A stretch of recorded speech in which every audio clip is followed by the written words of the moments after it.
Well, people who last week gave us the invisible airplane comes this week the invisible tax cut. They advertise this as a tax cut for individuals, but what they're doing when you sort the numbers out is they are giving an individual tax cut just about enough to compensate for the Social Security tax increase, but not enough. Therefore, it's not a tax cut at all. It's a modification of the tax increase that's coming next year for all Americans. This is a step in the right direction. What it really indicates is the extent to which the economic argument, the intellectual argument, is over, and the Republican side has won in a rout. This is the party that is always calling the Republican Party the party of business, but when it comes down now to facing economic facts, most of its tax cuts have to go to business. In 3.5 years and 3 in the last 8 months, we do get a new Carter economic policy every 6 months or so, and Congress has shown so often in the past that everything Jimmy Carter says is in the subjunctive mood until Congress has had a chance to look at it and ignore it, by and large. So the chances of a lot of this coming into being are remote, but I do think the most significant and ominous and alarming aspect of this are the boards, the Economic Revitalization Board and the other one, that would institutionalize, I'm afraid, the bailouts. We'd have 1, 2, 3, 14 Chryslers. Already in this program, there is a provision for sending cash to companies that are losing money. This is a recipe for what someone in a wonderful phrase has called lemon socialism. That is, you socialize the losses of companies in trouble, because the companies that know how to swim are not going to come to the government for aid. It's going to be the companies that are drowned in American history, I regret to say, when a large industry, an industry that can marshal political clout through the jobs it controls, will be allowed to fail. There just won't be any more failures in America, except the society as a whole. Well, that's in the provision that Carl's talking about with regard to the investment tax credit than I am to the institutionalizing the role, the coming together, the collaboration, an unhealthy collaboration, inherently so, between big business, big labor, and big government. You are going to find all three preserving their domains, and all three will have a common interest in the preservation of large economic units, such as Chrysler, when they perhaps should not be preserved, along the Japanese model, of which they are from a distance enamored. What they're really producing, I'm afraid, is the British model. And if you turn and look at what's happening in Britain now, as Margaret Thatcher and Keith Joseph, devoted free enterprisers, try to get the British government out of industries and find how hard it is once they're in, we're going down last May. In answer to a direct question from the League of Women Voters in public and on film, they said, will you participate in our debates? And he said, yes. Well, can't depend on everything Mr. Carter says. Nor did he make conditions. Nor did he make conditions. Now he's making conditions and backing off, but we're all big boys and girls, and it's not a news break that Carter is violating a promise. The fact is, however, if Carter sticks to his guns and what Strauss has been saying, which for abuse purposes, if the League of Women... Ladies' Home Journal, Popular Mechanic, sooner or later, Sports Illustrated, they're all going to get in there. It seems to be playing a very sophisticated game, and we don't seem to be in the game. Iraq is a client state of the Soviet Union. Jordan, which never in its history has had any kind of really substantive collaboration with the Soviet Union, and which 5 years ago would have come to the United States to take out insurance against its perils of its position, is instead supplying Iraq, the Soviet client state, with Soviet arms coming in through Aqaba. Syria is aiding Iran. Syria has signed a treaty, as you outlined, with the Soviet Union, which may contain the kind of secret protocols that we found out in 1970 and 71 allowed, under the Egyptian-Soviet agreement, the stationing of Soviet troops in the area. Finally, there's Iran. Iran is being supplied by North Koreans that the Soviet Union is allowing to overfly Soviet territory. So the Soviet Union is an active participant on all four parties in this now. It's a crisis. And someone says, what should we do now? And if you mean what should we do now to influence next week or next month, the answer is we can do precious little. But there's a great deal that we can do to address the problem that Hugh is talking about, which is the general decline of the United States as an arbiter of the use of force in areas in these theater conflicts. For example, to be very specific and then not so specific, it seems to me reasonable that the United States should study at least, and the President seems unwilling even to study it, the basing of U.S. carrier forces in Haifa in Israel and Alexandria in Egypt. That would cement a relationship that exists there and would put us much closer to this theater of tension. Second, I believe, Martin, that the understanding is that they will not study those two ports. That's right. All right. Go ahead. Second, it seems to me that in the next 4 or 5 years, Martin, somebody armed by us has to defeat somebody armed by the other side. whether it's the Polisario in Morocco, whether it's in South Yemen, whether it's that mad dog in the streets of the world, Libya, somebody opposed to us has to pay a penalty for that. And then people will say not only that it's risky to oppose the United States, but that the United States' friends turn out to have some value from their friendship. In that area at this particular moment. You're not suggesting that Israel become involved in our... This is my first language. I've been talking it all my life. And if I wanted to say that about Israel, I would have said it. Yes. I will say, for example, that the king of Morocco has problems. It seems to me we ought to say the king is our friend. We're going to help him defeat his enemies.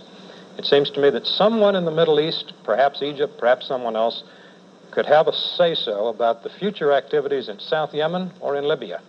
These are bitter enemies of the United States and of our friends in the Middle Est, and we ought to help our friends. You can take the points very obscure, Mark. That's exactly what you said, and that is that you can either believe Harold Brown or you can believe an avalanche of testimony from those who serve under Harold Brown. They're not compatible. And then you say, well, who should we trust? Now, frankly, Harold Brown, from the TFX decision in the 60s when he was in the Pentagon, and the C-5 decision, and the I think, bizarre and ineffective bombing of strategy we had in North Vietnam when he was Secretary of the Air Force, through the manifestly dishonest treatment of defense budgets that have come out of Harold Brown's Pentagon, through Desert One. Martin, his record is not exemplary. And now along comes the report from the Pentagon about a memo in which he says, let's change the way we calculate readiness. Well, that's one way, I suppose, to raise your readiness. Now, maybe a perfectly defensible move. But we have, as Hugh said, reached a point we can't quite trust people anymore. The producer price index gets recalculated in a way that turns a slight increase in inflation to a slight decrease. I think that's probably defensible, that the way we calculate these indexes probably should be changed in a variety of ways. But it does raise the level of suspicion again when it comes right before an election. Harold Brown is an experienced man. He is a big boy. And if he's going to go out and join the campaign, as he did this week, flying to a crucial state like Texas and giving a manifestly political speech on behalf of the president, then he has to understand that he no longer enjoys the deference that once was accorded secretaries of state and defense who did not allow themselves to become surrogates for the president in a presidential campaign. People say that he was really disturbed that he had debased the presidency or violated unwritten campaign laws. What he said was that his strategy had hurt himself. It was a mistake in politics, and therefore he was going to stop doing it in hopes. And had the audacity to ask Mr. Reagan to join him in this this move. Yeah, I'll stop beating up Reagan if Reagan will stop beating up Reagan, which is a nice offer. But he also, I mean, it was a great moment in Western ethics when he says, I'm going to stop being mean because it isn't working. Remember when the Watergate conspirator, I've forgotten which one it was, testified to the Irvin Committee. He says, I'm going to tell you the truth because now only the truth will sell. Another great moment in our ethical history. Run on his record before. That is because he ran for the first time for president, and he only ran once for governor of Georgia. When he ran for governor of Georgia, he attacked Carl Sanders, his opponent, for profiting out of politics, and the press said, document it, and then he attacked the press. It was all about the wicked Atlanta papers were doing this to him. Now we're hearing, shades of Agnew, attacks on the press for giving Ronald Reagan, of all things, a free ride. I take it that's the conservative Eastern press that's doing that. On the MX missile, it is racing. What Reagan's position is that there is an arms race, if you can have an arms race, with only one side racing. All the United States strategic systems were deployed either in the 50s or the 60s. Take our so-called strategic triad, the airborne, land-based, the sea-based missiles. Our B-52s are in most cases, Martin, older than the crews that are flying them. Land-based missiles, we haven't deployed a new silo since 67. The last Minuteman III was modernized, I believe, in 1973. On submarines, the president is dismantling submarines to keep us in compliance with SALT I. SALT I stipulated that we have a 3-2 submarine disadvantage with the Soviet Union. SALT I expired 3 years ago. The president has extended it illegally in light of Section 53 of the 1961 Arms Control Act. All Reagan is saying is, let's go back and get in the race, thereby giving the Soviet Union an incentive to negotiate what they manifestly did not negotiate in SALT II, which was real limits on arms. See that they are better off than we are in terms of military strength, in terms of nuclear weapons, submarines, aircraft, etc. That we are in an inferior position to that of the Soviet Union militarily. Is that correct? That's good. Just to give you what to tee off on, the Institute of Strategic Studies in London says the Soviet Union has a commanding lead in conventional and strategic nuclear forces. What sorts? Now, I defend Carter against the base canard that he did not fulfill his commitment to cut our defense spending. In fact, he cut $35 billion from Jerry Ford's projected 5-year spending program. Thank you, George. You restore my faith. But, George, with friends like you, Carter needs no enemy. Last week we talked about the 6 of 10 domestic-based divisions that are unfit for readiness. This week, 6 of 13 aircraft carriers, we learned, are not combat ready. Half our tactical aircraft in the Air Force flunked their readiness ratings. On and on it goes, Mark. The Reagan response to this would be, first, Mr. President, don't shout. Wisdom isn't located in the lungs. Let's calm down. Who's looking like an extremist? Then he'd say, your 2 points are inflation and arms control. You say you've been willing to tackle inflation. We don't mind you tackling it, just don't triple it as you did. On arms control, they would say, fine, we're all for sane arms control, but you're the one who negotiated an arms control treaty that you could not get through a heavily Democratic Senate, and many of the leaders of the opposition to it, Hollings, Nunn, Boren, Cannon, etc., are Democrats. So I just don't think it wounded. You said, talk about politicizing. I mean, what do we expect from a campaign that should have our ambassador to China on its payroll for his unprecedented intervention into all of this? Clearly, the Secretary of Defense, who is nothing if not, to put it politely, compliant, was exaggerating the importance of this technology. By the way, we mustn't give the impression we're talking about a plane that doesn't exist, or, as the administration would, I think, contrive to have us believe, a replacement for the B-1 bomber, about the killing of which they're clearly vulnerable and embarrassed. There is a series of technologies that manifestly do not, in the words of Harold Brown claims they do, alter the balance of power. But it does seem as though there was an orchestrated series of leaks that was used as the justification for Harold Brown holding a press conference that became just another rather seamy episode in this campaign. It became so large at approximately the time of the Democratic Convention and right after the nomination of Ronald Reagan. It became so large at about the time their polling clearly began to indicate that Reagan and the Republicans were scoring points on the defense anxieties of the country. So we had the retargeting of our nuclear missiles. We had the fiasco down at the Nimitz where the president changed his mind on military pay. All we're saying is funny coincidence. Yes, sir. The press has rightly allowed itself to be riveted by Reagan. Then attention is going to focus on Mr. Carter. For a week or so now, Mr. Reagan has been making a flub a day, it seems. Were I not so polite, as I notoriously am, I'd say that Carter has been making a lie a day. I mean, no one concerned about Much too polite to say that, weren't you? No one concerned about the truthful use of language wants to go around the country, as Carter is doing, saying that Reagan favors making Social Security voluntary. When he says that Ronald Reagan has announced that he will initiate a new arms race with the Soviet Union, that is just not true. As he did in Philadelphia the other day, that inflation has declined sharply. This is a man who inherited a 4.8% inflation from Ford and says that in a week when the producer price index is over 20%.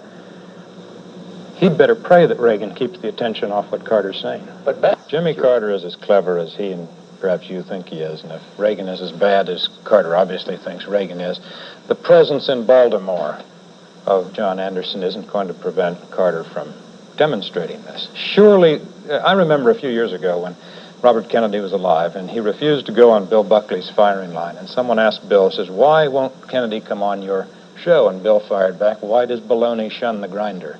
And I think this is the perception that's being given here, which is that the man thinks he would have his hands full in a public arena discussing his record. Well, statements of political decision-making. It was the White House, it might have been Carter himself for all I know, who said that after all he doesn't want to debate Anderson, who with his wife handpicked his running mate. Oh, well, that's... Now, I mean, really. Well, you know. A few facts. It's not just the president also. There's a congressional element involved here. If the Democrats did not control Congress, Woodcock would be called back from Peking and perhaps dismissed as ambassador for his intervention in this campaign. If the Democrats did not control Congress, there'd be a proper investigation of the stealth leaks.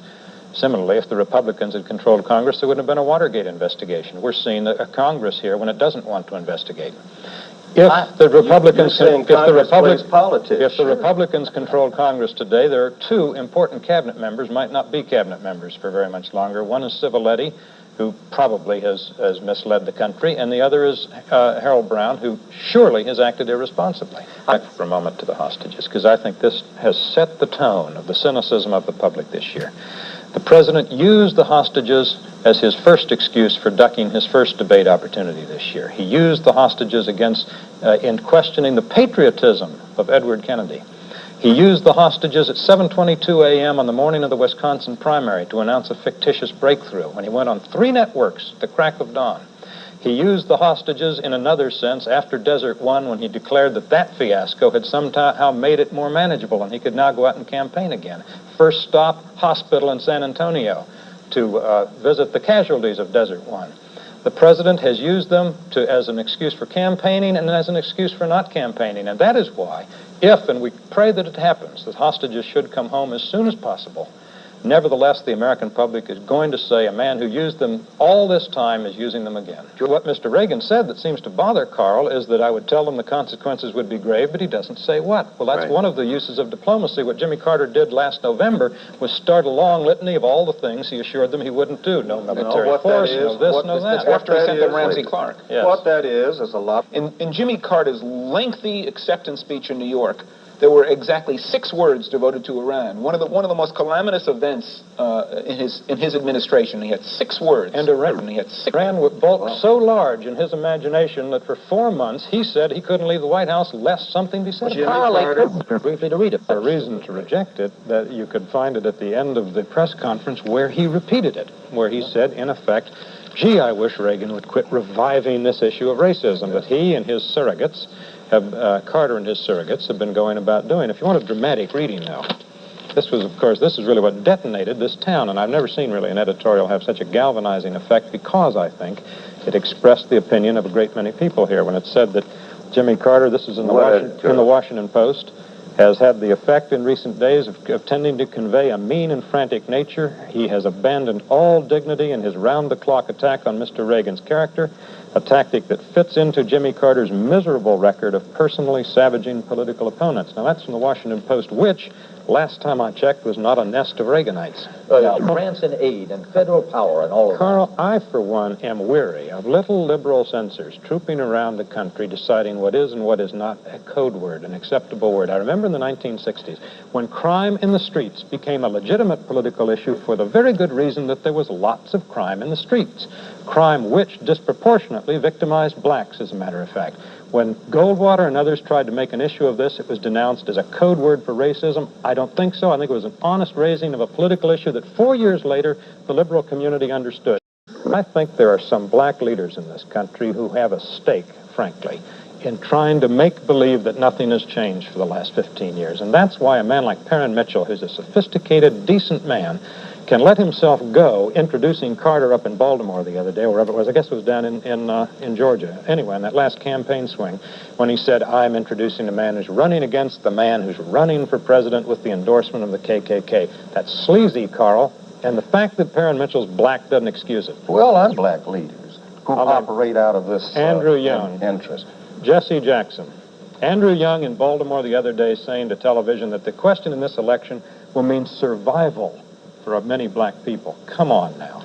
The egregious Gutzpah over in Iran said that he hoped and expected the hostages would be home by Election Day because he said it would be disastrous were Reagan to win the election. Reagan did not go out, as a Carter surrogate likely would have, and said that makes Carter the candidate of Iranian thugs.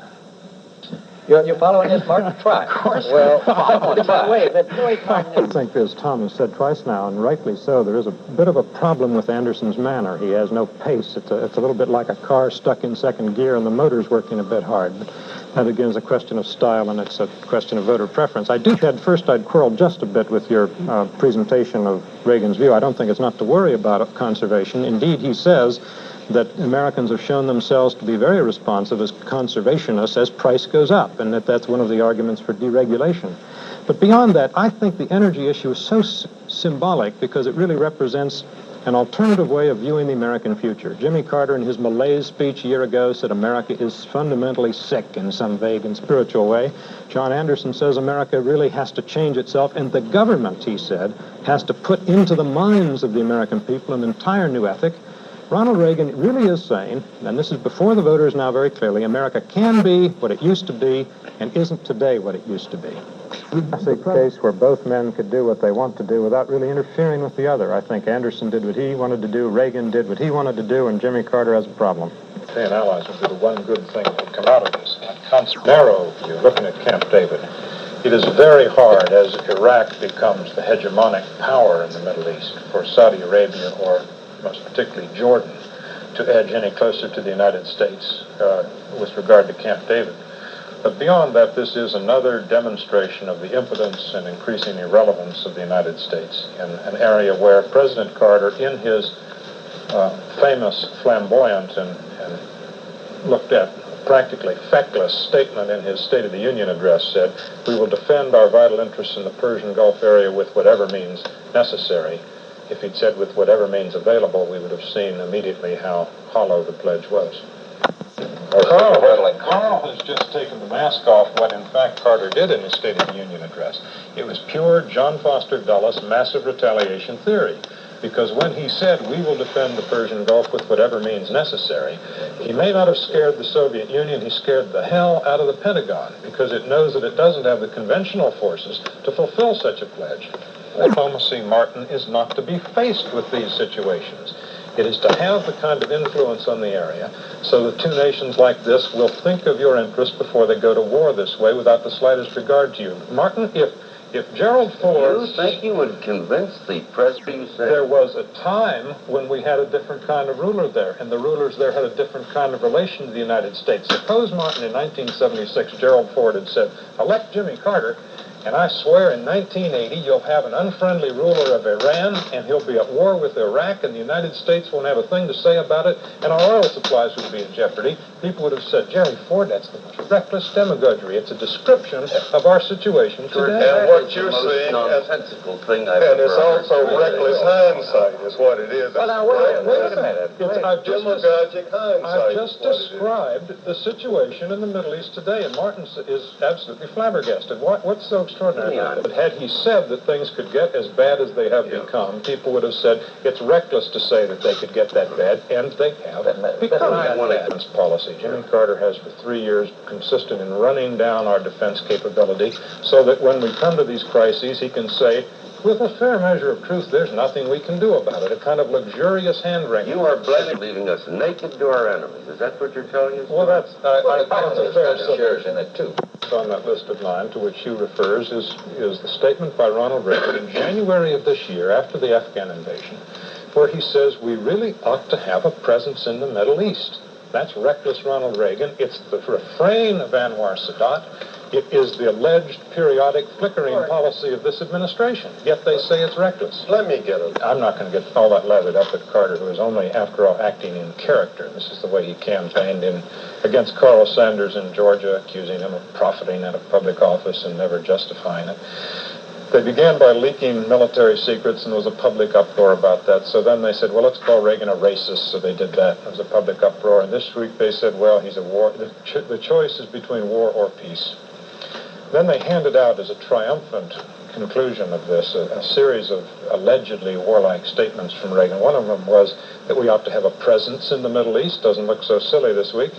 The second was that we ought to send a destroyer to protect American fishing boats when they are in international waters, protected by international law, to protect them against Ecuador. Carter evidently thinks we shouldn't protect American fishing boats. And the third was that we should have considered using force to release, for example, our hostages held in the Pueblo in North Korea. Jimmy Carter used force, terribly, but he used it in Desert One. So I don't quite see that he scored many points, and I think what he's doing is he obviously doesn't want to run on his record. He wants to run on his character, and he's forfeiting the character issue. Out here. One of the reasons George Bush said it was not an option is he said that Jimmy Carter has so run down the American Navy over the last few years that we're not equipped to conduct that kind of operation. Now, if you'd like to continue this ringing defense of Jimmy Carter, after Afghanistan, Martin, it was the Scoop Jacksons and it was the Sam Nunns, the hawks in the Senate who understand our military capability and what's become of it, who said Jimmy Carter should quit rattling empty saber scabbards. It was John Tower this week, nobody's dove, who said, look, when Jimmy Carter came into office, all 10 of the Army divisions based in the United States had high readiness ratings. 6 of them now fail their readiness ratings. It's the hawks in Congress who don't want to rattle sabers because they know the conditions of those sabers. George, to convert hawks into proposers of peace is a rather unique stunt, and I don't really accept that. I mean, the Soviets for arms, and the Soviets turned them down, which was an extraordinarily irresponsible thing for them to do. Technically, the Soviet Union wants war. They want the fruits of war. Most countries want the fruits of war without war. George, you talk to me as if you're a professor talking to a child. I wouldn't disagree with that observation. How do you Apollo Army put it in our non-existent rapid deployment force, ship it over in our invisible airplane to help our fictitious allies? There's our foreign policy. Congratulations. Well, I don't think he was particularly surprised. If anything, he was surprised tonight, I would suspect, by the fact that President Carter, who on the meanness issue has been rather fierce in saying that Governor Reagan is a racist, nuclear bomb-throwing maniac, didn't do that tonight. But I think the president to do that standing right next to Governor Reagan, and that really was the secret of their virtually guaranteed plus out of this debate. That is, when he came out and stood next to President Carter would just have to quit saying some of those things. And second, he just doesn't look like that monster because he isn't a monster. He seemed more confident, less nervous, and less defensive than the president, who, of course, is saddled with a record that he does have to defend, and that's not terribly easy. And for the campaign all along has been that there's a great yearning to vote for someone other than Jimmy Carter, and their problem was to reassure people that it was all right. By coming on, by doing well, he did that. And Ted, you mentioned, or maybe it was Tom, that Governor Reagan showed that he could perform under pressure. All of Governor Reagan's mistakes in this campaign have come when he's relaxed. When he's under pressure, he's quite a thoroughbred. And the interesting thing is I did have a chance to see a bit of the preparation for this debate as an observer, and the fake Carter, the imitation Carter the Republicans had on hand was an awful lot tougher than the real Carter. I think this was probably a good night for the undecided voter who, Lord knows how he managed to go this far without coming to conclusions about this, but an enormous number of Americans are just beginning to pay attention. This was the beginning of the campaign for them. Lucky them, they're facing a 7-day campaign. Well, that is the... Martin, I think Governor Reagan's opportunity as the campaign began on Labor Day was that there's a great desire in the country not to re-elect Jimmy Carter. The Republican problem this year was to provide a soothing, reassuring alternative. Governor Reagan, in part because of ragged campaigning at the beginning, but even more because of the extraordinary personal attack made on him for 3 or 4 weeks by President Carter, was unable to do that. The debate came at exactly the right time for him because he could walk out on stage and people say, doesn't look like a racist, bomb-throwing, radioactive, nuclear homicidal maniac, which is what the president had been portraying him as. So just by being there, you had a sort of equalizing effect to give people the excuse to do what an awful lot of people want to do. Take this informal poll. How many people do you know who voted for Ford in 76 but are now going to vote for Carter? And how many people do you know who voted for Carter in 76 who are now going to vote for Reagan? If you have many more of the latter, that's a good sign for Reagan, and I think there are more of the latter. Within the hour to a senior Reagan aide who says that it is possible for them to hope that they will get a 50% majority in the popular vote, and that a 50% majority in a three-way race is the moral equivalent, to talk Carterese for a moment, of a landslide. And certainly in the South, it had been... First, let's take a note that this was not just a Waterloo, it's a Verdun that's been going on for 2 years, an absolute carnage among liberals. In 1978, Clark of Iowa, McIntyre of New Hampshire, Haskell of Colorado, Anderson of Minnesota, and Hathaway of Maine, 5 Democratic liberals lost then, so that what happened tonight comes on the top of that. Clearly, debate involved here. I think there is a mandate, not just for tax cuts, which clearly the Senate will be sympathetic to, and not just, this means probably a redundant nail in ERA, which cannot get another extension through this Senate, and not just redundant nails in the SALT II treaty, which is now thoroughly dead. But the fact is that to an unusual extent, considering we are at peace and not in a shooting war, foreign policy played a very large role in this election. And this was, in many cases, a referendum on whether or not we had neglected our defenses and deferred investment in that, and it seems quite clear that we're going to. Just to take some of the committee chairmanships that would change. The crucial Finance Committee, which is essential to everything the president wants to do, President-elect Reagan, would go from Russell Long to Bob Dole. The Judiciary Committee, surely the most astonishing turnabout with the Republicans to take charge, would go from Edward Kennedy to the chairmanship of Strom Thurmond, the Dixiecrat candidate from 1948. The Relations Committee has been risky in recent years. Fulbright defeated, McGee, Clark, Case, Griffin, Javits, Church, McGovern, and Stone of Florida, all defeated from the Foreign Relations Committee in recent. Governor Reagan understands full well that we were perhaps at an artificial preeminence in the aftermath of World War II, having been spared direct physical damage by the war. Nevertheless, Governor Reagan is convinced that our decline has had a large optional element in it, that it has gone too far and can in many ways be reversed. The slightest doubt that the principal record of Jimmy Carter will be that his administration reflected in foreign policy the McGovernite takeover of that party in 1972. He appointed George McGovern's 1972 defense advisor to negotiate the SALT II treaty. He gave that famous speech at Notre Dame, urging the country to get over its inordinate fear of communism. Well, in the aftermath of a badly negotiated SALT II and the Afghan invasion and the general collapse of détente, the McGovernite propositions on foreign policy, that the great tensions were north-south and not east-west, and all that revisionist history of America's role in the Cold War has been tried in power, been put to the test, been found wanting, and been rejected by the voters. So in a sense, there is going to be a restoration of America's... Of an inordinate fear of communism? No, not an inordinate fear, but a realistic, wholesome anxiety about the decline that we have allowed to proceed in this country while pursuing the chimera of détente. That decline is very... And would not now say that he's been inept. I think on foreign policy he has been consistent, has pursued his goals, has had the wrong ideas. George, they have been a long bipartisan effort to invest American hopes, and it really was often no more than wishful thinking in my judgment, in the belief that the Soviet Union truly was mellowing, becoming just another player in the international system.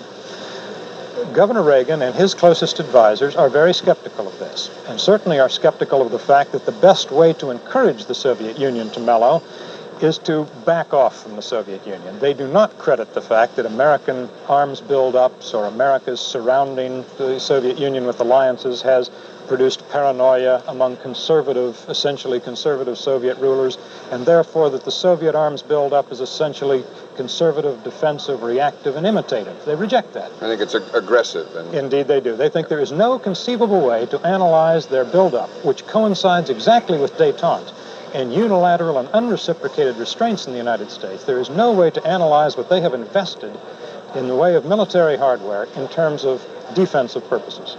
There are only so many times you can, and I'll use the bluntest word I know because it fits, betray the state of Israel in the UN, for example, not vetoing resolutions you should have vetoed, accidentally voting for some terrible resolution without sacrificing your Jewish support.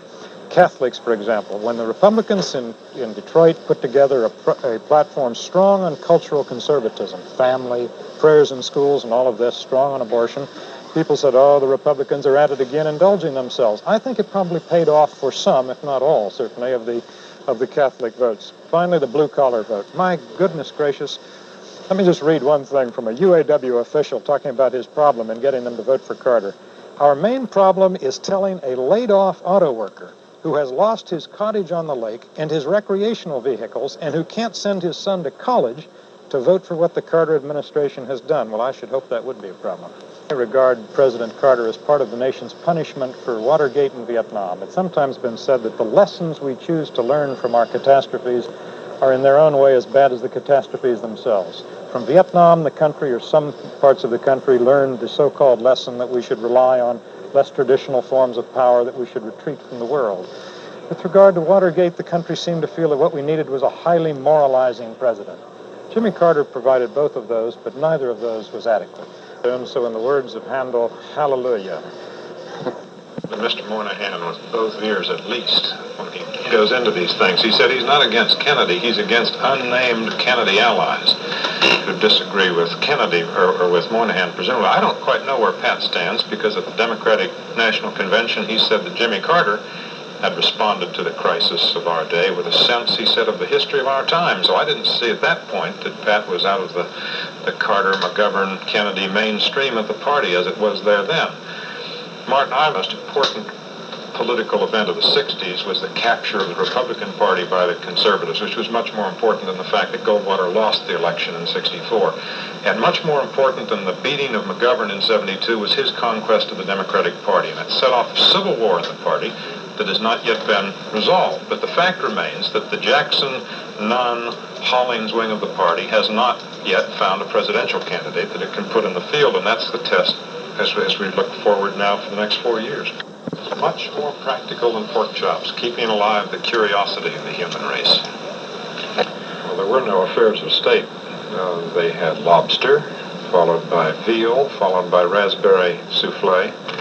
The wine with dinner was French, stubbornly French, but the champagne afterwards was California. I think that's called transition.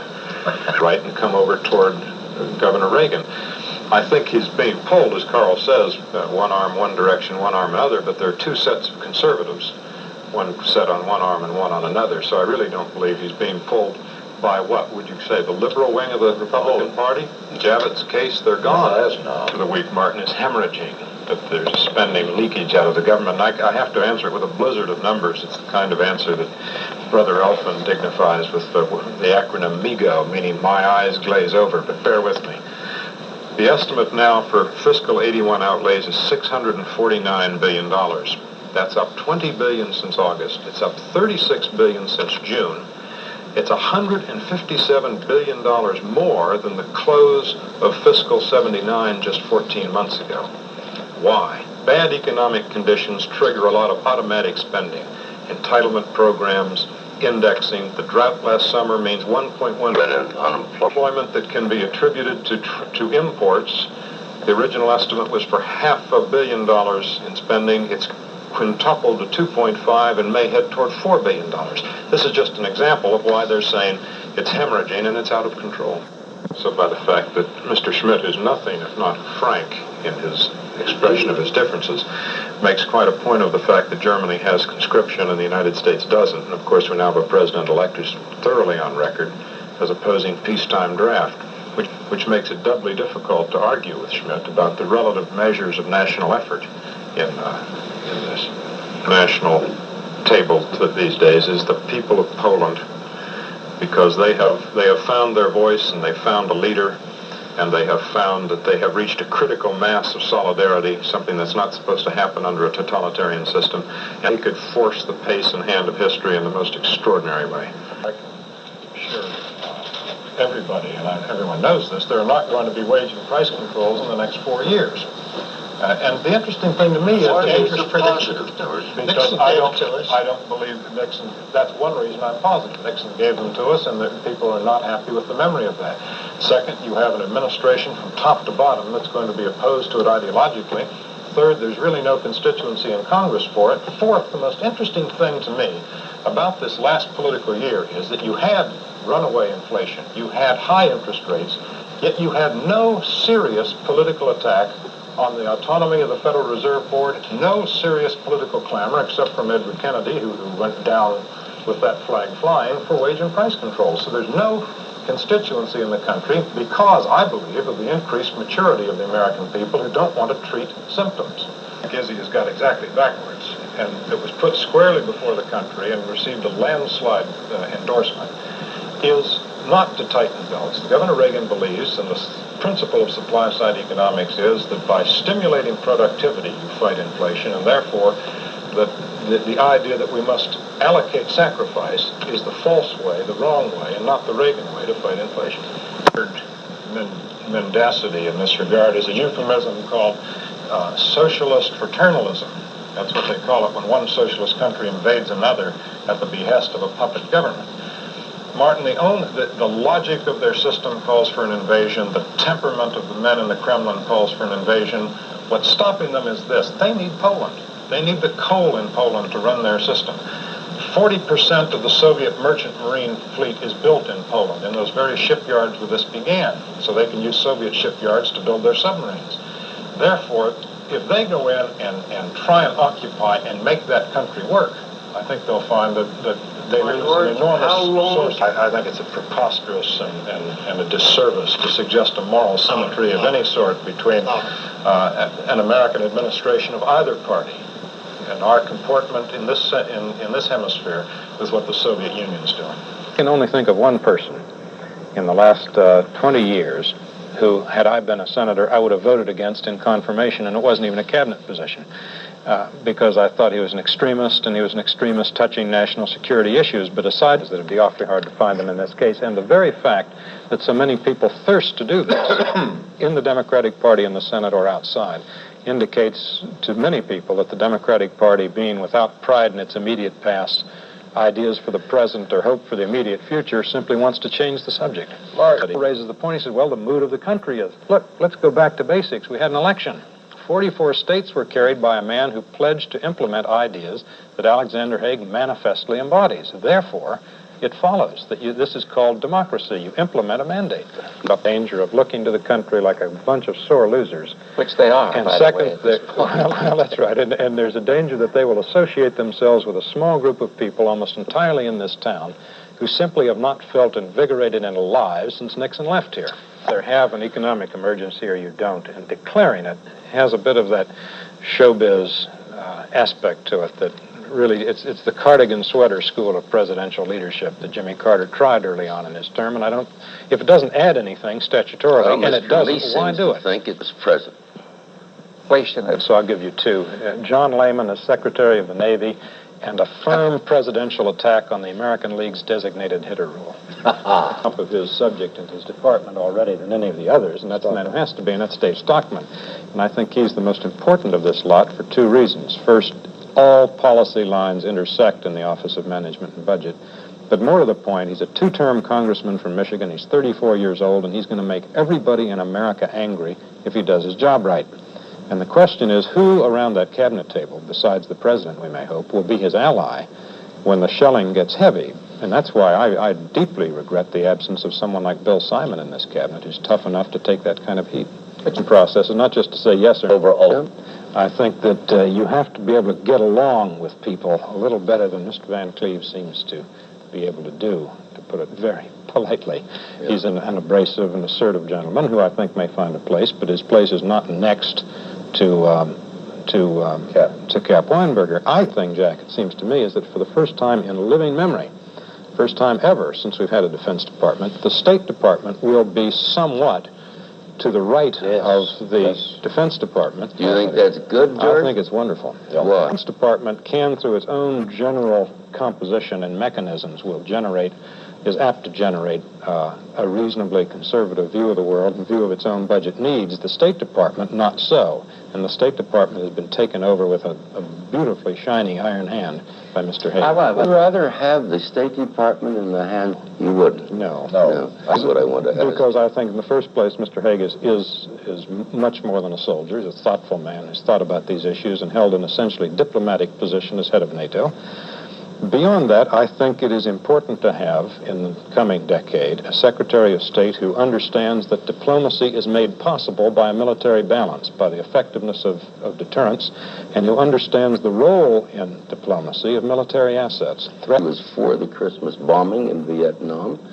How right he still thinks it is. We were at war then, Martin. Well, I probably was best in their terms, that their greatest problems in terms of deploying their forces and getting the things they needed, and he did not put it in terms of amounts of money spent. He said in getting a viable force was the opposition of the State Department. I will sea to shining sea and amber waves of grain and purple mountains majesty, and everywhere you go you say, I'm going to cut taxes. You want to say that, George? And you win, then you kind of generated an obligation to cut taxes, so I think you're going to get a tax cut. Now, usually we say, well, if a president gets half of what he asks for, that will be good.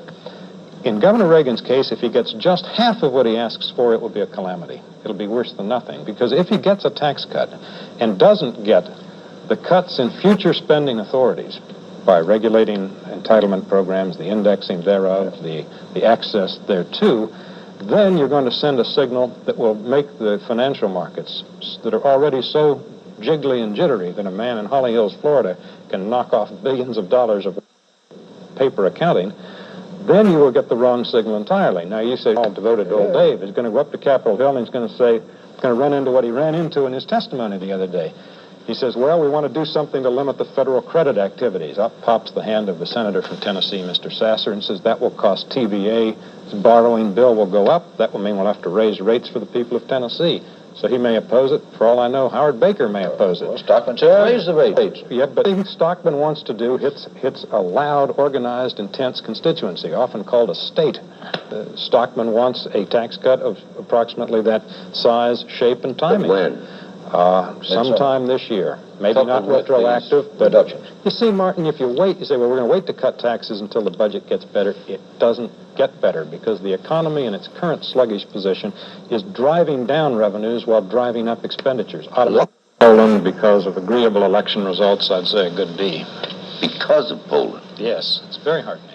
On the podium at the Democratic Convention, when Edward Kennedy was pirouetting around in that crowd and the President of the United States was pursuing him, desperate to get a picture, clasping his hand and failing in the end to do so, but Jerusalem, which set in train the events that led to Camp David, because he was paralyzed with fear by the White House policy as it had manifested itself in the invitation to the Soviets in October 77 to come back into the Middle East. Rather, I would think the three great achievements, perhaps the two large and one not so large, would be the trade bill, which may have prevented a world tipping into protectionism. Carter negotiated it well through, and having had the sense to appoint a good political man in Bob Strauss. The second would be the Panama Canal mess that had to be tidied up. I supported him on that, and it was deftly handled.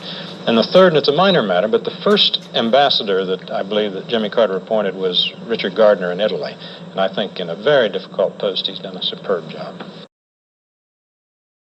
And we'll be discussing this 12 months from now on a comparable show, is whether you can undo part of Camp David, and that is, I believe, the attachment to the autonomy formulation for solving the West Bank problem. If indeed there is a new labor government 12 months from now in Israel, and they remain wedded to a more Jordanian federal solution to the West Bank. The prospect's already been raised. That's right. And if you can maintain the achievements of Camp David while pulling the autonomy provision out of it, then I'll think higher of Camp David than I do at this point. No, I believe that when Congress comes, this Congress that so relates and warms the heart of Brother Kilpatrick, when it comes to the critical question in terms of reining in a budget that is out of control, that is attacking the entitlement programs and the indexing of entitlement programs and the access to entitlement programs, you'll find there are 535 liberals in the Congress. George. The consumer price index has to be changed, which will have the effect of suppressing the indexing of various entitlement programs. There has to be another look at the access to entitlement programs and the enforcement of the standards of access. But again, this is not something that you can do by executive fiat. You have to have a legislative look at this. The administration is coming in as under any illusions that it can control the budget with orthodox legislated spending cuts. Governor Reagan, when campaigning, promised, I think, a $13 billion cut, which is 2% of the projected outlays of $649 billion. But by the time you take out interest, Social Security, defense spending, prior year obligations, you find that the target for your $13 billion cut is ostensibly $160 billion, but you have to cut that in half because he doesn't get here until half of it's spent in early spring. Well, you're talking about 16% of the $80 billion. And I would... the freedom of the hostages, because I think history, if they get out, will show that the greater cause may be Mr. Reagan, the fear of him. Reagan, the reality of Iraq is contributing to this, and the manifest willingness of the American government to pay down to the last penny to get them back. I agree with what Irving Kristol wrote just a few days ago, that this represents one of the saddest chapters in our foreign policy, and we can't ignore that. And why is it coming now at the inaugural? You have to ask yourself that, and I do believe it is the perception of Reagan as a man who is willing to use force. Not now be coming to a head began, I believe, on September 12th, when Commander set out some criteria. Since then, the United States government has worked itself to a frazzle to establish, and this is the best possible, and there are a lot worse and more accurate constructions to put upon it, so that Iran shall not lose a penny for having held our diplomats hostage for 14 months. Jack's not their money. Some of it isn't their money anymore by any reasonable construction. The critical element in this settlement, as I see it, as it's evolving on Saturday afternoon, is the willingness of American banks to take a bath and some other companies, and the willingness of the American government to insist upon it. What's going to happen, we're going to have litigation coming out of this for years and years and years, and if you don't call it ransom, let me tell you why it is, because some of this money is going to be got back to the real losers, which are private American interests, by suing the government and then suing the banks. The sentiment I yield to no one in my admiration for Howard Baker, but that is scholasticism, to distinguish what's going on, this extortion of ransom from real extortion of ransom. Television and the rest of the media will combine. It's just inevitable. The dynamics of the publicity process in this country is going to turn this, when they come home, into an occasion for celebration. The hostages and their families have every right to joy unbounded. No one else in the United States should take the slightest pleasure from what is happening, is what I'm saying. You know, just back to the banks That for a won't minute. last long, though, Jim. It is. The government is quite clear, and I suppose cold-blooded in understanding that no one will shed a tear for the banks. But banks are fiduciary institutions. They hold other people's assets on trust, and that trust is, I have a feeling, no one has read the fine print yet, I just have a feeling that print is being violated, even to the point where someone's going to raise the constitutional question of whether or not property isn't being taken without due process of law. Implicit in the beginning weeks of the crisis, when the president's first reaction was to go to the National Cathedral and pray, then to send emissaries like ancient mariners from one impotent international institution to another, and finally, the dimming of the national Christmas tree. I keep coming back to that. Once you turn this into a media event full of little carefully spaced episodes of catharsis for the American people, it was certain that these hostages would come home when it jolly well suited the Iranians, and it suits them because of a war. Absent that war, I'm convinced they would be there indefinitely, because Khomeini uses them to consolidate his revolution and happens to enjoy humiliating our country. George, this as an act of war, and that is to say those 52 people were like a platoon cut off in the war. We regret it, but we don't allow our entire national existence to revolve around it. You've just given that 22.1% of the gross national product really defines the problem. That is, if Carter got all the tax increases he's asking for, and of course he won't, then we would be taxing the country measured in terms of the percentage of GNP going to federal taxes at the highest rate in our history, higher, that is, since even the 1944, which was the total war year. But what Jack calls hypocrisy, often Jack goes under the name conservatism. That is, it's the prayerful belief that it's time to cut my neighbor's subsidy. It turns out, however, everyone in America is subsidized in half a dozen different ways. And that's what I meant, Jack, when I said 2 weeks ago that when the time comes to cut these popular programs, and the bigger the program, the more popular it is with a country that says it hates big government, such as Social Security, you're going to find about 535 liberals on Capitol Hill. They've carried 44 states and who believes it should happen. They have a man named Stockman who knows where the dollars are and knows how to make the arguments.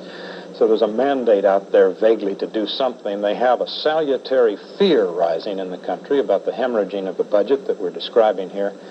But beyond that, the one problem may be the House of Representatives, where the Democrats still control it and where they're playing an extremely disagreeable game by not shifting the ratios appropriately on some of the critical committees, such as the House Ways and Means Committee.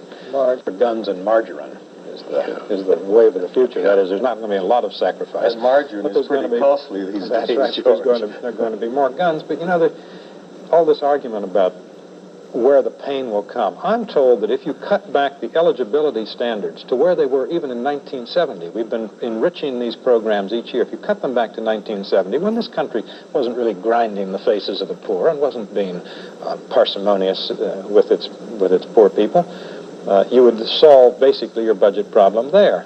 But hostage crisis come as a kind of punctuation to the ending presidency and clearing the plate for the new presidency. And in a way, perhaps Ronald Reagan is unusually blessed in the sense that most men have to wait a while for their first achievement. An argument can be made that he's had his first achievement with presidential power before he got presidential power, that it was the anticipation of his somewhat sterner position, as revealed in his description of the Iranians as barbarians, that may have helped break the logjam here and bring the hostages home. But this that is so appropriate, Frank, in a grim and melancholy way, is that it is hard to suppress, and no reason to suppress, the suspicion that this is just the final episode of Iran manipulating the United States through television and all the electronic media of the world. They have, clearly they seem to have timed this perfectly to rain a bit on the American parade. Thinks he won the election on that, and he has a mandate, and that 44 states are out there watching to make sure that he's true to this. Conservatives always have a feeling that they're going to be betrayed at the last moment by usually are. That's why. And I think he re-inoculated 44 states today with pure Reaganism. It's said that he wrote this with his own hand on a long sheet of paper, such as you're using, Frank, on a flight to California, and I believe it. That was pure Reaganism. I think, in a way, he went across the country all fall saying, and this is one of a quote that he used often. The spirit of America is still there, ready to blaze into life. He believes that the kindling is dry, the country's basically healthy. It's an anti-malaise speech, frankly. He's saying the president got it wrong. This is a healthy country. And what we need to do is give it some oxygen by lifting the blanket of government. Government speech, as any conservative government coming in, has to be one that says we have a lot of work to do. We have to use the powers of government. I was struck by the line where he says we must act today in order to preserve tomorrow, and let there be no misunderstanding, we are going to act beginning today. And I wouldn't be surprised to see some presidential orders on regulations coming out of the White House today. And he says, from time to time we have been tempted to believe that society has become too complex to be managed. This is a managerial government of activists who think they have a big agenda of things to do. Well, listen to him. Presidents really do have to go, in a sense. They can't stay around the city, even though in some ways it could be their home. It was never much of a home for Jimmy Carter. Woodrow Wilson said it must have been the last president to stay in Washington. He was a sick and broken man. Broken by the fact that Governor Reagan didn't quite appreciate the art of compromise as O'Neill understands it. But it does call to mind, Frank, the wonderful story about Barry Goldwater when he got up at the Republican convention in '64 and went into that rousing speech about extremism, the defense of liberty, and all of that stuff. And someone in the press gallery rocked back and said, "My God, he's going to run as Goldwater." This was a way of Reagan sending, in a quite practical way, to financial markets, I have a feeling, the signal that he intends to fulfill his commitment that in this really extravagantly prolonged transition period that I, for one, think we can no longer afford in this country, all the interpretive journalism that fills the vacuum of real news about whether the supply-side economists or the tax cutters or the non-tax cutters were around had muddied the water and somewhat diminished the momentum he acquired on November 4th. This was one practical act of government to say that, which is to again send signals to markets that are manifestly psychologically nervous between the abstract and the concrete. He absolutely believes that ideas matter and talk matters. He's a great communicator, and he thinks we've talked ourselves into a depression of the spirit. Gentlemen, I really shudder to think what the visitors make of Washington when they come here and they see all the limousines out all at once and the assault going on our livers and other senses. There's obviously grounds for celebrating the safe return of 52 Americans. However, it seems to me equally important to understand that this was a crisis brought on by weakness, prolonged by confusion, and ended by agreement. An agreement, I would disagree with the president on this, that means barbarism at best unpunished, and I believe rewarded, because the point of this was not we would get our hostages back and they would get their money back. The point of this was they were using the hostages to consolidate an anti-American revolution and to indulge the pure sport of humiliating the United States. When that was no longer in their interest, and only when it suited their interest, they returned the hostages. And the basic problem with having entered into these negotiations, which we were bound to do, it seems to me, about 12 months ago, once we had adopted a strategy of suffocation. The trouble is that it postulated a moral symmetry somehow between our hostages, which they kept, and their assets, which we kept. And that seems to me undermines the very structure of international law. It has to be decisive, Mr. Barber. And it's dangerous, suggests dangerous conclusions to our other enemies who are watching. George, I know, because you and I have talked about this before, that you object also to the kind of symbolic acts that were undertaken by many private citizens in this country, the yellow ribbons, the ringing of church bells. Why? Well, I object to the fact that I believe the administration encouraged this form of catharsis on the part of the American people. It was a kind of diffusing of an anger where, in fact, anger was, I think, justified and wholesome. It encouraged the American people to adopt essentially the policy of their own government, which was empty symbols, wandering like the ancient the United Nations to the World Court and back again. That was a very policy that seemed to suggest question in the mind of the Carter administration as to whether or not we had a right to act unilaterally in this case. Whether or not acting unilaterally would have been prudent at any particular time or technically feasible is not the issue. The issue was that we should have made clear from the outset that there were no inhibitions on our acting unilaterally, and it seems to me equally now it is advisable for the Reagan administration to make it clear that if it abides by an agreement that, having been extorted under duress, lacks all morally binding force, it is only abiding by it to the extent that it is clearly in our national interest. It is not doing so out of any legal obligation in occurred during this fiasco. Haunting Carter in defending the solution, it seems to me, illustrates the problem all along, which has been the misunderstanding that the purpose of American foreign policy, cold-blooded though it may sound to say it, is not the safety of 52 Americans, whoever they are, wherever they are. It is the safety and long-term interest of 225 million Americans. And I do believe that in that sense the national interest has been harmed. I would also add, although Harding doesn't want to, it says rightly that we might have destabilized the region, it was the destabilization brought about by Iraq's attack that combined with the threat, clear implicit threat, credible to the Iranians, of further destabilization at the hands of the Reagan administration that brought these people out. And I think when he leaned back from the trunk of his car that day during the interminable transition period and referred to them as barbarians, began referring to them as prisoners of war, it seems to me the change in tone clearly was designed to have an effect implanting the idea of a change in substance in American policy in their minds. And I think the Washington Post put it very well today when it said that it is really hard to avoid the conclusion that the hostages came home because the Iranians wanted to get this settled before Ronald Reagan came to town. There are moral reasons for keeping that agreement. If there are any reasons at all, and I'm inclined to doubt it, they would be prudential reasons of our national interest. Iran has no rights in this regard.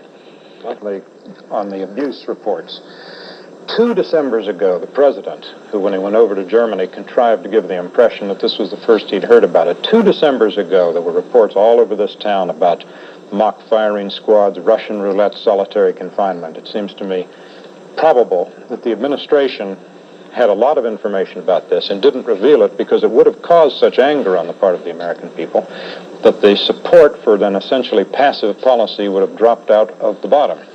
Sure. A nation keeps its word. I think a great nation does not give its word to people like this, or if it does, it has its fingers crossed, as the children say. Furthermore, the idea that we must honor this so that there will be people like the Algerians willing to be middlemen next time is much too equable about there being a next time.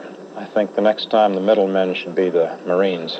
But did not subscribe, publicly or privately, because he did not know about 3 things. For example, that there would be a provision in this blocking the hostages from seeking redress against the Iranians. That there would be a provision blocking American companies from having recourse as Americans to American courts. And most of all, and to me the most loathsome part of this, there was no hint that there would be a presidential order commanding the American people and all people within American jurisdiction to come forward with information about the Shah's assets. I wish I had some information about the Shah's assets so I could break that silly order.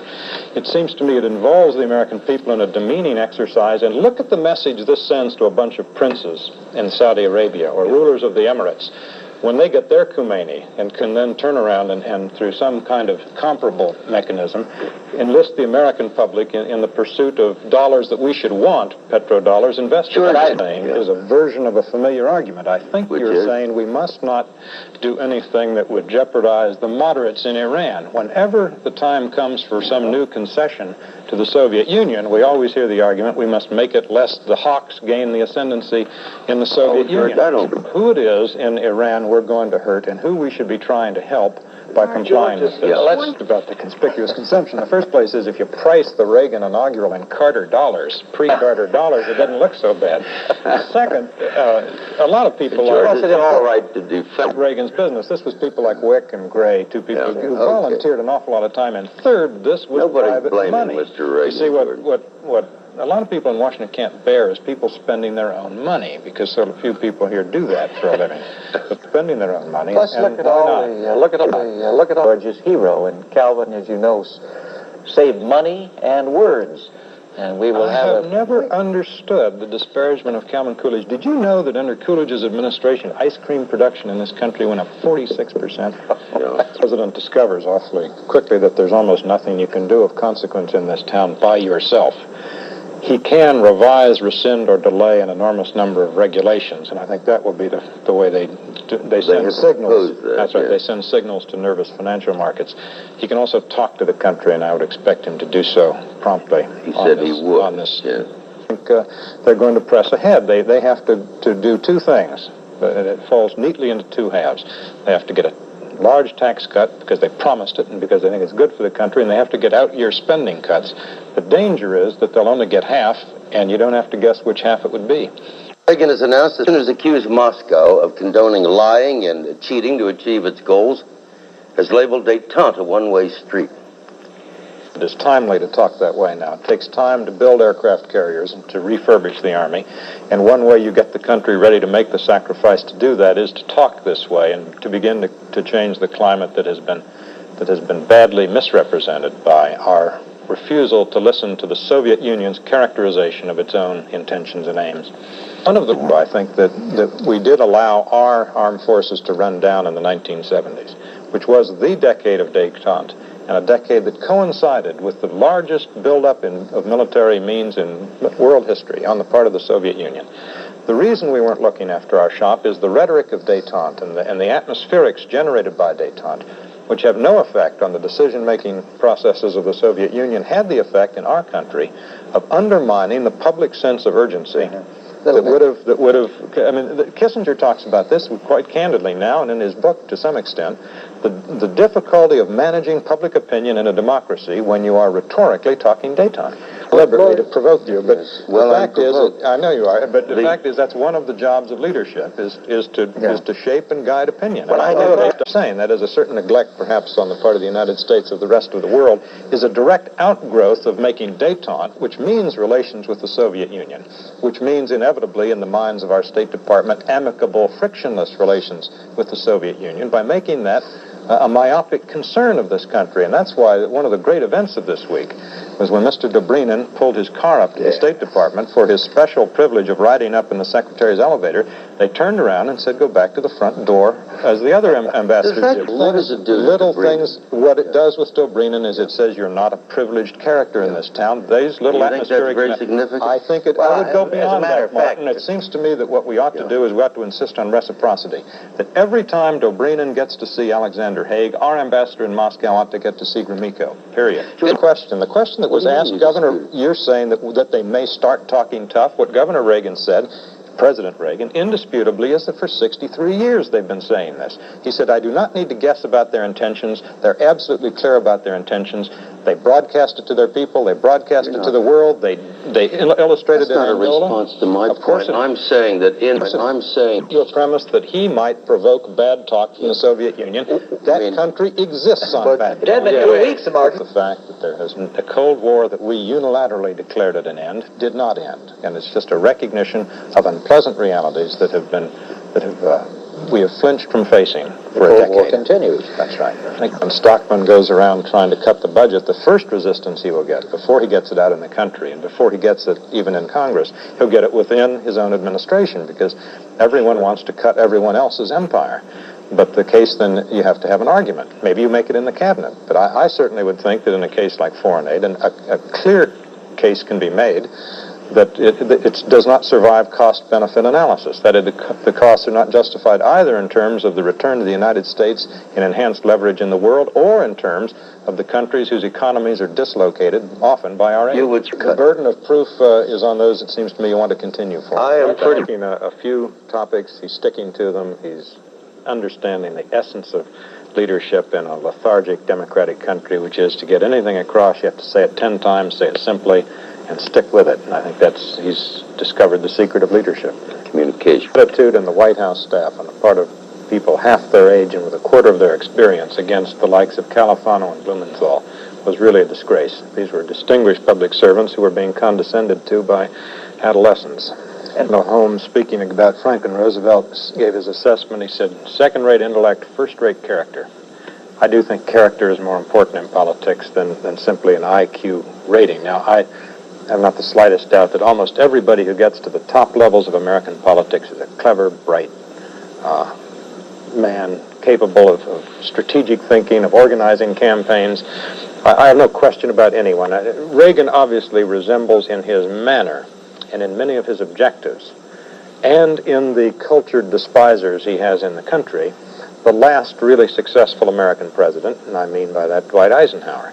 People were always condescending to Eisenhower while he skated rings around them, saying, well, the man's not a politician. I don't know what they thought running the Allies in Europe during World War II was, if not a political job. People say, well, what does Governor Reagan know about this? Governor Reagan thinks, and I think correctly thinks, that he has done an awful lot of this before. He's communicated with a large constituency. He's organized campaigns. He's been an executive of a great state. I think it's a little preposterous at this point to continue to question all this. Just about Carter, I remember Carter's people were so proud that they were putting out the fact that he had spent 24 and a half hours, I believe it was, reading the defense budget. Now that is exactly how not to govern, how not to be president.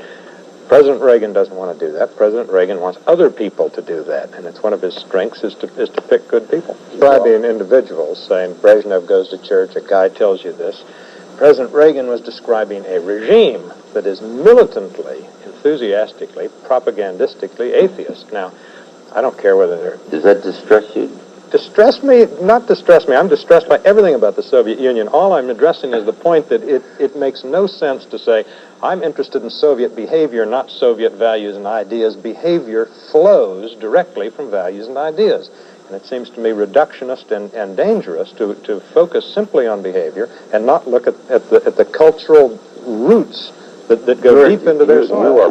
Northern Ireland, to the Ayatollah Khomeini. There are lots of people in the world giving transcendentalism a bad name. That's interesting to talk about. It does not happen to be what we are talking about. We are talking about, is it important to understand the value system, the basic philosophy of a regime when it is a regime so very proud of the fact that it inculcates from the earliest Red Pioneers on in its youth and in its adults, a particular value system. And again, we're not back to the subject. The subject was, is it disturbing or is it odd or peculiar that the president said in outlining the fundamental differences between our country, the fact that they are systematically a regime hostile to certain values that we hold? The answer is no. It's not odd that he should define it. Anyway, he'll never... Consensus seems to be that the Democratic Party should stand and fight on the issue of sin fuels, which indicates just how scattered the opposition is. Reagan is swinging for the fences and will probably hit a pretty good triple. That all the interest groups are already engaging in preemptive indignation about what's about, they think, to befall them. And it's human nature to be that way. My favorite guide to human nature is Russell Long, who has always said that the American motto is don't tax you, don't tax me, tax the fellow behind the tree. Now, everyone's in favor of cutting everyone else's subsidy. The question here is timing. Can President Reagan make it clear that everyone's involved? And then let particular interest groups make their case. I would like to hear, for example, the proponents of continued funding at the high level of the Ex-Im Bank make that case in public. Once they see the large corporations that are benefiting from Ex-Im Bank subsidies, they'll see that should have been cut years ago, not just because it's clearly a problem that free trade is not a game at which one can play. And you've seen this week from Benson and Danforth a proposal put forward to have some inhibitions on the import of Japanese automobiles. Maybe we need to get tougher. The question is, should we not make it public what we're doing, discuss it as a country, and say this is the kind of subvention that is being offered by our country to big business? Political prudence often masquerades under that banner of compassion. It's obviously politically prudent in the short run. Whether in the long run it is another matter. Not, for example, to question the way we currently calculate the indexing, the CPI rate of inflation for Social Security. The president has, with the sacred seven that you have said, has set aside $210 billion out of the budget. Right. And that means when he goes after $50 billion out of the Carter proposed $739 billion, he's not really going after it out of the 739. He's trying to get it out of $235 billion. Right. It's not $1.14 he's trying to cut because of political or other necessities. He's now saying we're going to cut about $1 in $5 of this other target of opportunity. And that makes it a much more restricted effort. Actionary. Let me ask you to define your terms with regard to the word rich. We all go out and we talk to various people in the country, and I have found that the most infuriating thing you can do to an American is tell him that he or she is rich. The facts are as follows. The median income in the United States today is about $19,600. If you make $35,000 in this country, you're in the top 15% of earners. That means you're at the top 15% of objectively a very rich country. That means you are, it seems to me, statistically, objectively rich person. I have never met anyone making $35,000 who feels other than psychologically strapped. And no 15% of the country is all that's earning $35,000. And you start talking about soaking the rich, turns out a lot of people who want to soak the rich will be the soakees if they don't look out. Because if you start taxing the rich by any measure to raise any significant measures of income, you have to start taking things away from those over $35,000. This is why between poverty as we define it and also middle class. I think what you're ignoring, or perhaps you disagree totally with kind of the central philosophy or part of it of this administration. I think it's defined best by George Gilder in that book, Wealth and Poverty. His point is, and I assume that Reagan's point is, that there are many people right on the fringes who are sustained there by federal programs, and it's creating what he calls a welfare society, and that unless you reduce some of those benefits, you will have a permanent class of federal supportees there. In other words, is that the basic thrust of the Reagan tax cut program is to slow the rate of increase of taxes. Because with inflation and bracket creep and all of that, taxes are going up all the time and have been for years.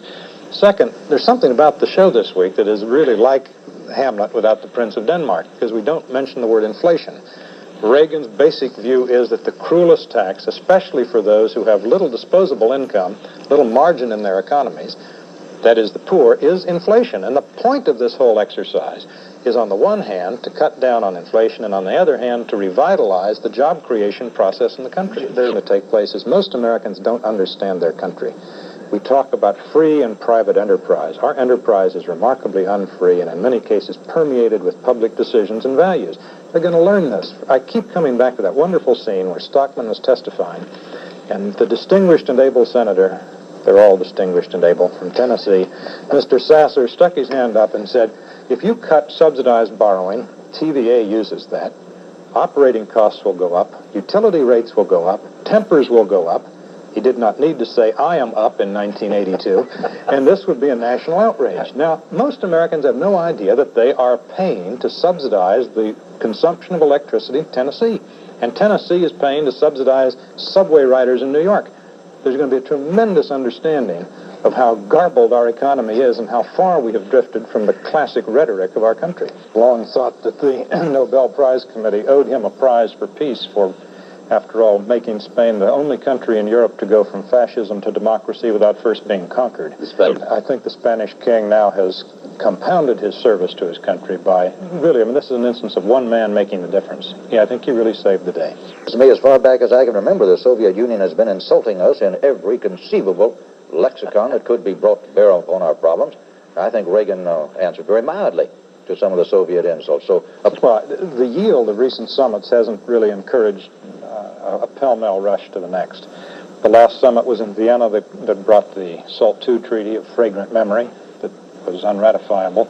They go all the way back with Brezhnev to the celebrated one in the early 70s, when we, with Brezhnev, signed what Al Haig, for reasons that elude me, now wants to sign again, which is some kind of code of conduct regulating the two countries. I agree, let's study it not just carefully, but at enormous length. That you already implicitly have invested in the next summit meeting. That is, there will not only be movement toward, but there'll be some kind of stopping of the arms race. It took us 7 years to negotiate that last benighted treaty, SALT II.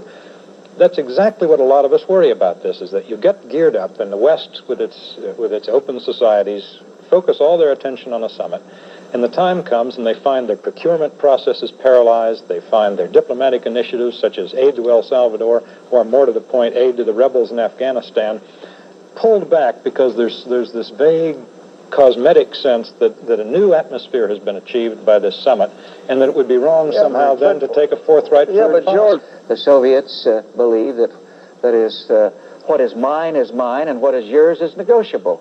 Sorry, footnote. Kennedy went to Vienna, came back, and the Berlin Wall went up. Yeah. So I don't think the effect of Kennedy's charm and personality on Khrushchev was all we might have hoped it had been. But he got an agreement on Vienna, one of those. It's now a communist country. What good does these things but he did get But look, the point is not, Martin, that Brezhnev or the Russians are 10 feet tall and have 4-digit intellects. That's not the point. The point is that Brezhnev can go there and issue the ritual incantations of peaceful coexistence that we've been hearing since Lenin, And there will develop in the United States. I could write the New York Times editorials already, except they're permanently in type up there, ready to be run, saying, well, now, they've shown this interest in peace, therefore it would be wrong to help the Afghan rebels, and it would be wrong to go ahead with the modernization of our forces. Let's wait and see if we can't negotiate limits rather than spend all the money that I regret as much as Carl regrets. The point is that because they can play upon the public opinion processes of an open society, they can indeed inhibit, in many cases, our procurement process. And what I'm trying to say, Martin, is that this will be picked up on not by Reagan and Haig, but by opposition elements in the United States that would be just as glad to see the frustration of Reagan's foreign policy. Nonsense, George. At this point, after the Reagan administration begins to show that it means business, not just rhetorically, but perhaps with regard to Afghanistan rebels, perhaps with regard to El Salvador, certainly with regard to the defense budget, why suddenly does Mr. Brezhnev say, hey, let's go talk? He wants to, reciting these ritual incantations about peace and brotherhood and so on. I was going to make the point that they don't merely recite these incantations. They go to Helsinki and they sign a whole accord full of these pious promises, and once the ink is dried, then they just tear them to shreds. We should embrace the idea of negotiations with an enemy with that history. Yeah, but there's something along the way. The point of all this is not the ethics of Mr. White. It is what to do about El Salvador. And I don't, for the life of me, think that how you grade the communist threat on a scale of 1 to 10 there, is it big, is it medium, is it George, small, what would you do about El Salvador? No. What would you do? Well, would you send in military advisors? If I thought they'd help, yes. It seems to me this is a good place, far from the Soviet Union, where the logistic and military advantages are on our side. I've said it before, I'll say it again, someone armed by us has to beat someone armed by them. This is a good place to start. No, I think you want a military solution there. There's a war going on. The question is which side's going to win? Well, Martin, the greatest Republican president in this century said, talk softly and carry a big stick. Now, some people have complained that the Reagan administration talks too loudly. The previous administration, it seemed to me, only talked loudly about not needing a big stick. What the president proposes is to buy some big sticks, and I'm in favor of it. Well, that's absolutely wrong, and I don't really think my colleagues have said they're not concerned. I think the Department of Defense, for example, particularly in the Navy, is terribly concerned about the non-compliance of certain naval yards with their contracts and their obligations, and there's going to be some penalties exacted and some changes made there. So I think they're aware of all this.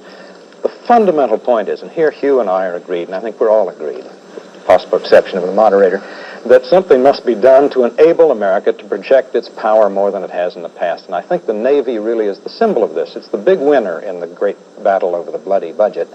Furthermore, the great event, it seems to me, the symbolic event of the Carter years was when a Democratic Congress rose up against a Democratic president and made him take an aircraft carrier that they really didn't want. At one point, Martin, early in the people, and then the guy who opposed them won 44 states, and now we're going to build an aircraft carrier. I mean, this is the translation of Reaganism into foreign policy, and he won the election. I think there's another very good reason to believe that the Secretary of the Navy was accurately reflecting the views of the chief executive. Of the president. He wasn't just talking about SALT I, he was talking about SALT II. Look, we chopped up 2 Polaris submarines under President Carter in order to remain in compliance with SALT I that had expired in 1977. It was unilaterally and I believe illegally extended by the president in violation of Section 33 of the 1961 Arms Control Act, which says explicitly, the United States shall not be bound by any arms control agreement that is not adhered to either by the advice and consent of the Senate or a resolution of both houses of Congress. With regard to SALT II, the question is much more interesting because that wasn't even ratified and it never will be. And there may come a point when we'll want to put either on the back of those battleships some cruise missiles with range limits longer than the SALT II limits, or even put them on Polaris submarines. May I be at side that might endanger peace for both of us? No, not a bit. I don't think that SALT I or SALT II particularly constrained them in the first place. We put an expiration limit in so they would expire, and they have expired. Now we can go on protecting our interests. And we're doing the Saudis the not inconsiderable favor of going back on our prior word and selling them offensive weapons for their F-15s. If the Saudis, for example, would weigh in with a word of encouragement on behalf of the American presence. We all want a presence, we seem, and a lot of people there seem to want a presence, but no one there seems to want to speak up for where it should be. Clinton was saying, I believe it's the case, that counting 1948, there have been 4 wars against Israel, and there's been Saudi participation on however limited a scale in 3 of them. First point I'd like to make is that all those fastidious and tolerant people on Capitol Hill who said we must honor our agreement to Iran even though it was extorted from us should then turn around and oppose doing this, because the executive branch gave a written promise to the legislative branch in, I believe it was 1978, when the deal was first struck to sell the F-15s to Saudi Arabia, that precisely this equipment would not then be sold. Right. And I don't think they would have passed the original deal in the first place had they not made that promise. So in the first place, if we are a nation that's going to become so particular about our promise-keeping, this would be a good place to begin. Well, that's why I say the cuts that have been proposed, and they are so far only proposed, are implicit in the original strategic decision the administration made, which was to leave the sacred seven alone, the big entitlement programs alone. Once you do that, once you exempt those, you have to squeeze an enormous amount out of a relatively small sector of the budget. Now, like it or not, the president's going to get most of these cuts because the cuts are not proposed in entitlement programs, they're proposed in appropriated programs. That is, if they don't take the cuts out, he can veto the bills, and he has the strength in the Senate to sustain his vetoes. So it's going to happen. Administration's program, they had enraged, and it's easy to enrage them, the 35 million Social Security recipients. The entire program would have been lost in the dust raised by that struggle. As a matter of fact, in a way, the Reagan people have caused themselves some unnecessary problems by overstating what they're doing. They're presenting this as a revolution. This so-called revolution, in many cases, represents paring back the enrichment of some of these programs to the levels they were in 1970. Or they are cutting back on some programs that didn't exist 20 years ago. This isn't turning American government on its ear. It is a fairly mild departure from the previous path. Now, I think I'd come reasonably close to Carl against something that I think Jack was saying. I do think it's also wrong for the administration to say the people don't really need this money. A lot of people really do need these programs. You can make the argument that the economy needs the jolt, the psychology of the country needs the jolt, and it's a price that must be paid, but it is a price, it seems to me. All of us are in principle free traders, and we're reluctant to get on what could be a very slippery slope that would bring a lot of other people in asking for similar protection. The argument, however, that can be made in favor of quotas is that the automobile industry is not like shoes and textiles. It is the center of our economy. The statistics, and I think they're probably pretty reliable, are that 1 job in 6 is directly or indirectly related to the products and services of that vehicle. 8.5% of the gross national product, 25% of retail sales, more than 20% of machine tools, glass, rubber, steel, all of this. It's hard to see, Martin, how you can revive the economy without reviving this center of it. It's hard to see how a president of the United States can accept the regional impact. 90% of the vehicles and parts are made in this belt between western New York and Pennsylvania around through Missouri, and it's devastated already. It is not a game at which one nation can play. The Japanese are producing a torrent of automobiles. They have planned a capacity increase of 20% by 1983, and all of the European nations are negotiating strict limits, much more strict than any legislative proposal. 10% of the British market, for example, something that might encourage investors to look more favorably on an industry. The United States automobile industry, Martin, here it is flat on its back. It just lost in 1 year more than $4 billion and faces the requirement of investing to retool upwards of $80 billion by 1985. Some of those losses... Not arguing that somehow there's a bookkeeping glitch here, and the automobile industry is healthy. To make a political decision as to whether or not the United States will be the last nation adhering to this principle of free trade, while the European nations shut their markets and divert a flood of automobiles into the last great open market. Going to voluntarily, the average one is making $19 an hour, can't do it. They have a $1,000 to $1,500 price advantage per unit, the Japanese do. And the best thing that could be done for the automobile industry is to let Chrysler disappear quickly, thereby giving more breathing room, it seems to me, to the Ford Motor Company. Well, I hope you need a linkage between government aid given the automobile industry and restraint on the part of the United Auto Workers. You need a zero-growth UAW contract. All the time about Laffer curves and all these numbers. There's such a thing as the basic industry of the United States, the ability and willingness to work, and that's part of the problem. Well, I certainly hope we're beating our plowshares into swords, and quickly. We spent altogether too much time in the last 4 years cultivating the third world. The phrase is neither a geographic, philosophic, political expression. I don't know quite what it refers to. But the fact is we need swords, and unless the congressman wants to go into a sword fight armed with a plowshare, I don't know what his objection is.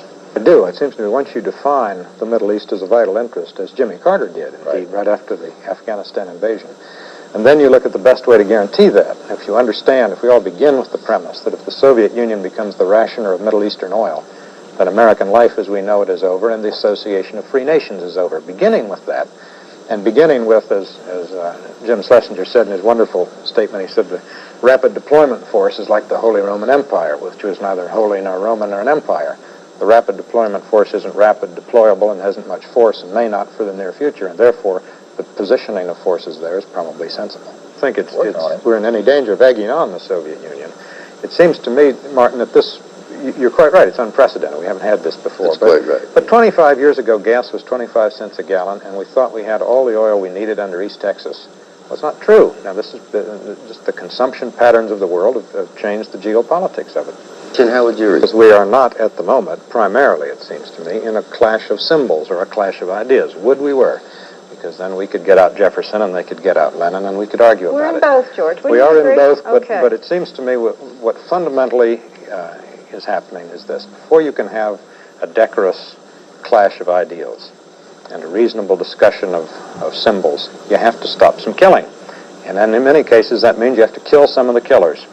Now we put a lot of time and energy in this country into wishing the Sandinistas into Nicaragua, into the role of agrarian reformers and people bent on developing a pluralist society. Not a day goes by without additional evidence that the Sandinistas don't want to play that game, that the Sandinistas meant what they said. And it seems to me, if the United States cannot make its will felt against an obvious attempt to overthrow a government which, although far from hygienic, happens to be supportive of our interests, then the United States has to understand that it is safe nowhere in the world. Run. We're going to pay dearly over the long run anyway. We are in a protracted conflict, what John Kennedy called a long twilight struggle. It won't go away. We've got to struggle. Martin, remember, about 4 months ago, 40% of those who voted wanted Jimmy Carter. Obviously, a lot of people don't approve of this.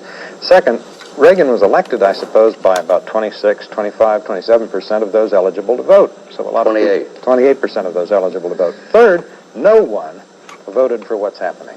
I don't know anyone in the United States who voted to have their budget cut. Everyone voted to cut their neighbor's subsidy. Oh, I did. And that's not the way it's... Oh, I voted for the whole shebang. I haven't seen one recommendation of Mr. Reagan that I think is good public broadcasting. Cut the arts, cut the whole Cut this show. Cut the milk price supports. Cut them all. On that note of approval, we'll give you the last word, Jack. Thank you, Elizabeth, gentlemen.